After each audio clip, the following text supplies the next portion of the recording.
रूही बचाएगी नहार को घर वालों से और ले जाएगी नहार को सुकून के पास, जिसके बाद नहार डालेगा सुकून के ऊपर पवित्र भस्म। क्योंकि जहां नहार घर वालों की ऐसी हालत देखकर काफी परेशान तो होता है, मगर नहार को इस बात की खुशी होती है कि रूही उसके ही साथ है। लेकिन वहीं जब नहार सुकून की बात नहीं मानता तो नहार के प्यार को हासिल करने के लिए सुकून नहार के खिलाफ एक बड़ा कदम उठा लेती है। तो वहीं नहार को परेशान देखकर रूही भगवान से प्रार्थना करती है कि नहार को उसकी आवाज सुनाई दे, जिसके बाद ऐसा ही होता है और वो नहार से कहती है कि घर वालों के ऊपर हनुमान जी की सिंदूर डालकर नहार सुकून का वशीकरण तोड़ सकता है। इसीलिए नहार जल्दी से हनुमान जी के मंदिर पहुंच जाता है और वहां से एक पोटली में सिंदूर लेकर भगवान से प्रार्थना करता है कि सुकून का मकसद कभी पूरा ना हो सके। जिसके बाद नहार जैसे ही घर की दहलीज पर कदम रखता है तो अंदर का नजारा देखकर नहार के पैरों तले जमीन खिसक जाती है, क्योंकि पूरे घर वालों के हाथों में चाकू होता है और सुकून के इशारों पर सभी लोग नहार का खेल खत्म करने के लिए उसकी तरफ बढ़ रहे होते हैं। जिसे देखकर नहार को काफी घबराहट होने लगती है कि उसके ही घर वाले उसके खिलाफ ये सब क्या कर रहे हैं। लेकिन तभी रूही नहार को हिम्मत देती है और मन की आवाज से नहार से कहती है कि बुराई चाहे कितनी भी शक्तिशाली हो जाए, लेकिन वो अच्छाई का मुकाबला नहीं कर सकती। भगवान उनके साथ हैं, इसलिए नहार घर वालों पर वो पवित्र सिंदूर डाल दे, जिससे नहार खुद को संभालता है और ऐसा ही करने लगता है। मगर नहार कुछ कर पाता इससे पहले दादी नहार पर हमला कर देती है, जिससे नहार खुद को बड़ी मुश्किल से बचाता है। मगर नहार इतनी आसानी से हार नहीं मानता और जल्दी से पूरे घर वालों के ऊपर हनुमान जी की सिंदूर डाल देता है, जिससे पूरे घर वालों के ऊपर से सुकून का वशीकरण टूट जाता है। और तभी सुकून रूही को भी देख लेती है, जिसे देखकर सुकून को एक बड़ा झटका लगता है और सुकून को रूही पर काफी गुस्सा भी आता है, क्योंकि सुकून समझ जाती है कि रूही ने ही नहार को ऐसा करने के लिए कहा होगा। और फिर सुकून रूही से कहती है कि रूही ने भले ही सुकून की कैद से खुद को छुड़ा लिया है, मगर अब वो चाहे कितनी भी कोशिशें कर ले, नहार को सुकून से नहीं बचा सकती, क्योंकि सुकून आज हर हाल में नहार को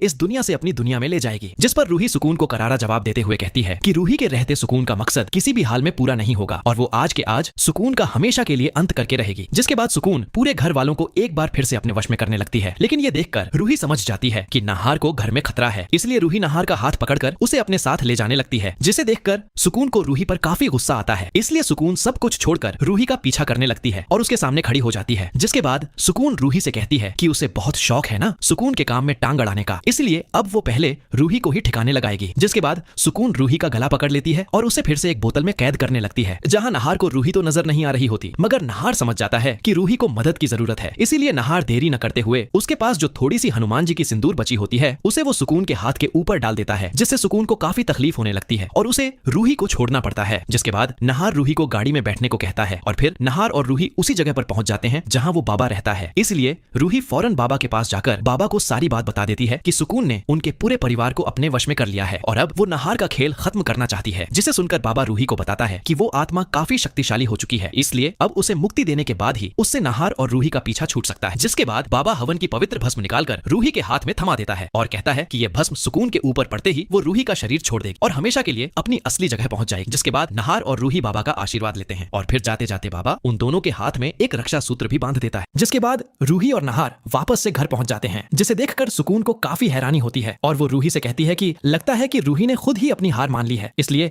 वो चुपचाप नहार को उसके पास ले आई है। जिस पर रूही कहती है कि अगर सुकून नहार को उससे भी ज्यादा प्यार करेगी तो रूही नहार को उसे सौंपने को तैयार है। जिसे सुनकर सुकून के मन में लड्डू फूटने लगते हैं और फिर रूही नहार को सुकून के पास भेज देती है। लेकिन जैसे ही नहार सुकून के पास पहुंचता है तो नहार सुकून को कोई मौका नहीं देता और सुकून के ऊपर उस भस्म को डाल देता है, जिससे रूही का शरीर छोड़कर सुकून को हमेशा के लिए मुक्ति मिल जाती है। इसलिए अगर आप भी चाहते हैं कि अब सुकून वापस से घर में न आए तो वीडियो को लाइक करने के बाद कमेंट्स में अपनी राय देना न भूलें।